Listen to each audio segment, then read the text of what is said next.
Hello and welcome to WonderCon 2022, the return. We're back. We're back. It's Amazing. crazy just to see so many Yeah. people walking around in cosplay, no mask. That's, Right?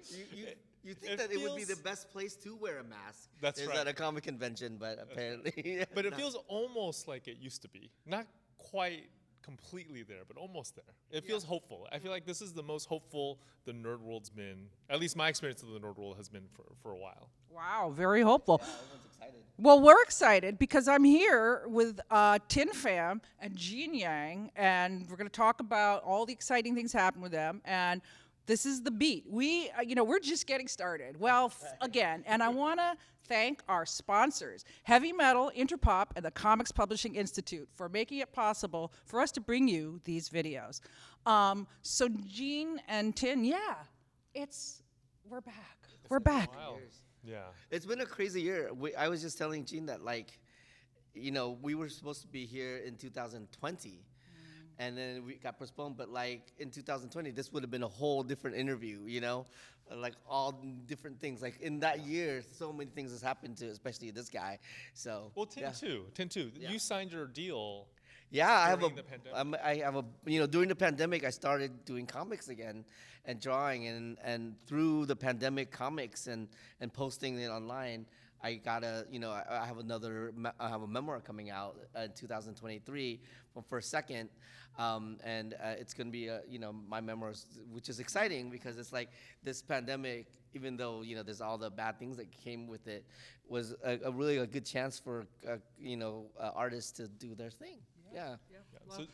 So Tin and I started working together years ago. We did a graphic novel called Level Up with First Second Books, and that's the publisher Yeah. of Tin's autobio comic as well. Okay. And I have to say, like during pandemic, the way Tin started was kind of what we were all doing. A lot of us cartoonists, we would draw as a form of self-soothing. Yeah. Yes. and then self-soothing kind of led to actual published projects. Yeah. Yeah. Wow, that is very true. We certainly have had time to reconnect with our creative selves over the last 2 years. But Jean, you were so busy. Some of the things this man has done. You've just barrier breaking so many times. But you were the ambassador. Was it the Library of Congress ambassador? It was a fancy title, but it was National Ambassador for Young People's Literature. Not comics, literature. And how long were you in that position? I was in that position from 2016 to 2017. Right. So, So there have been 2 ambassadors since then. Oh, okay. Yeah. But none. Of your No, you're the No, best. no, no. You're the best ambassador in children's literature there ever was. you struck that peace deal I appreciate between that, but I don't think it's children's true. literature and other literature. It was a big fight before that. you left a big shoes to fill for sure. But some of the books, American Born Chinese, absolute classic graphic novel, one of the first to be nominated for a National Book Award. And Dragon Hoops award-winning, Eisner, Harvey, you name it. And then Superman Fights the Klan, that also won. You've just swept all the awards. But let's not forget MacArthur Genius Grant recipient. I did forget MacArthur the fact. Genius That's Grant. why- They named the Genius that's Grant why I brought after him Gene here. Yang. Okay. It has been a really strange couple of years, I have to say. Yeah. Yeah. I think it's been very unexpected. Lots of unexpected things have happened. When did you win the Genius Grant? Stuff So I forgot about. It was Gene it was Yang 5 Chris it was Grant. 5 years ago. Okay. Yeah. Yeah. Yeah. And that was I just got a call one morning, and I was in my car, and they told me that this was going to happen. And I was planning on working that day, and I just didn't get anything done after that. How did that change your life, though? Did it? Well, the main thing is I have 4 kids, and my wife and I always had this question about how we were going to pay for their college, and that did solve a piece of that question. The other thing is I used to work out of these tables at my house. Like I would just find any free table that I could work at, right? Like dining table or kitchen table or like a table, like a desk in one of my kids' rooms. But now I use a workspace. Right. So I was able to You still work on your kitchen. I was just at his house. half of the time I work as workspace. Yeah, I have a small workspace. Everybody else there is coders. They're all coders, but but I'm the only cartoonist. Well, the amazing thing about that grant is like all your, it's the only time that someone's actually like, yeah, you're right, you are a genius. Like nobody ever gets that validation. Like this is an actual validation. It's like, no, you are a genius. Well, listen, I mean, you have made some works that have really been groundbreaking and had such important messages. I mean, you know, we're laughing, but obviously, American Born Chinese is such a groundbreaking book. Its themes are more important than ever. And now to be a major motion streaming show. Yeah, that was very, very, that, like I was talking about unexpected things. That was a very unexpected thing. So that project went through this huge up and down during the pandemic, and it ended, you know, luckily for me and the team involved, it ended on an up. But I think the linchpin thing that happened there was Dustin Cretton, the director of Shang-Chi, read the script that was written by Kelvin and Charles Yu, these amazing script writers, and he signed on to do the project. And then Shang-Chi ended up being this huge worldwide hit. And I was sure, I remember watching that movie and going, Dustin's gonna bounce. But he didn't bounce. And then the project got approved. And now they're in the middle of shooting the third episode as we speak. And of course, it has Michelle Yeoh in it, which she's the GOAT. I mean, that's just anything from there, you know, sorry. But also Ki Huy Kwan is in it. Yeah, And who is he playing in it? Ki Kwan, I don't know how much I can reveal. Yeah, that's right. I know you can't say too I will much. say this. Yes. I will say that I think out of all of the roles that are a part of that show, he has the one that is the trickiest. And so far, like I got to be on set for a couple of days. I watched him rehearse, and I think he's bringing out this whole other level. Like I think you'll see a completely different side of him after the entire show is done. Which is very exciting because he's so, you know, amazing person, you know, that's touched all of our lives. Yeah, and to that's have right. gone, you know, his whole story of not acting for a long time and then coming back, you know, just to now everything everywhere all at once. And then in American Born Chinese, I think it's a really interesting trajectory. In a lot of ways, his career kind of embodies a lot of the themes that we want to talk about in the show.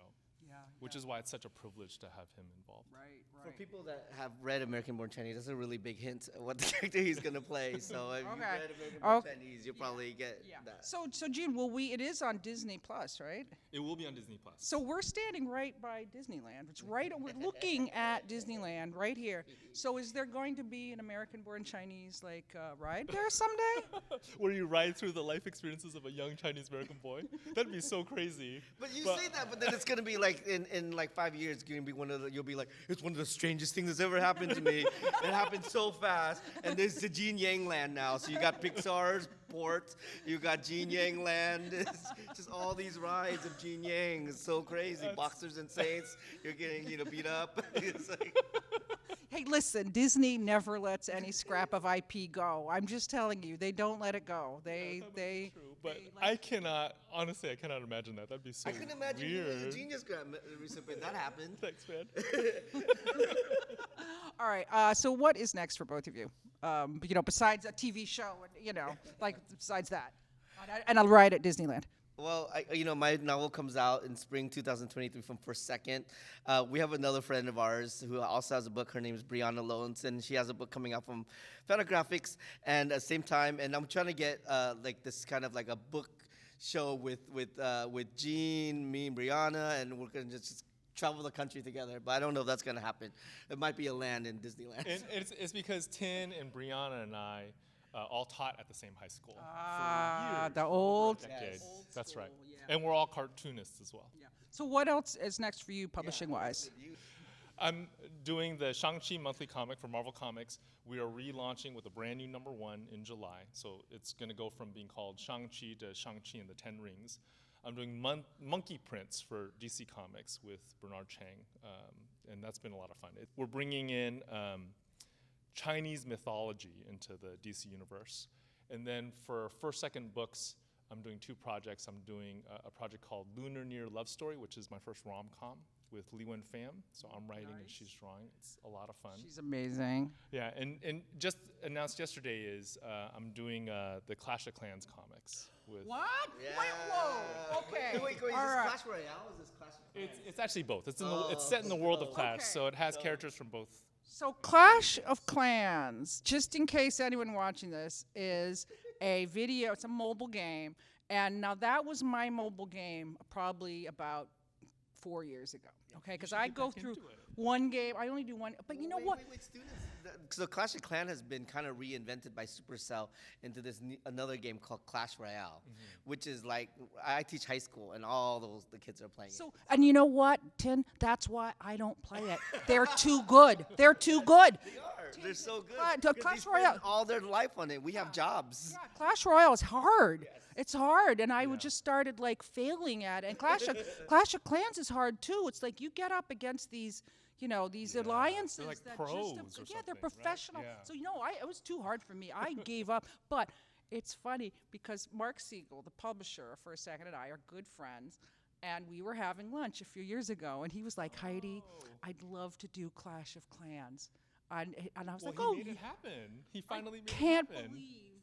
I can't believe he made it happen. He got Gene Yang to write it. What? Well, Gene Yang wanted to write. I really want to write it because Mark's kids and my kids, when they were little, years ago, they were actually part of a clan together, and that's kind of how our two families connected. And then now, Mark and I are working on this comic together. So he's editing, and I'm writing. He tried to get me into. He said, Heidi, we have a little family alliance if you want to join us. That's right. That's the family alliance. That was the family alliance. What could have been, boy? What could have been? But that's wild. I'm wild. No, wait, is it going to be a graphic novel? It'll be a graphic novel series. So I've signed to do 8 of them. No, you. What is that for real? Yeah, that's for real. Was this April Fools? You're doing. No. So that was the weird How thing are is you gonna write 8 of them? they How are you announced gonna write 8 of them? they announced it on April Fools, but I've turned in a few of them already. We've been working on it for a while. They just announced yesterday. So is it like the skeleton bombers come? I mean, what do they do? Like, what's their character? I like how a Supercell is like nobody can write these skeleton bombers unless it's a MacArthur Genius Grant. So what we're gonna do, I think I could share this, but what we're gonna do is we're gonna have every volume focus on a different character from one of the two games, from either Clash of like Clans the barbarians or, and And I have to say, like one of the funnest parts and one of the most challenging parts of working on these books is in Clash of Clans, all the characters look the same, right? Like all the Hog Riders look the same, all the barbarians look the same. And how do you tell a story in that kind of world? So that was one of the, we talked for months about how to do that. And I hope people like our solution. I have to say, you're right. Who could do a Clash of Clans comics? It would take a genius to make this interesting. A genius. Where can we find a genius? How can we get a character study on Hog Rider? That's really what we need. All right. Well, this has made my day for real. And so I think we're out of time. But Thien, Gene, thank you so much for coming by. And thank you, our sponsors, Heavy Metal, Interpop, and Comics Publishing Institute. Thank you for making these videos possible. But again, thank you so much from WonderCon. We're just getting started.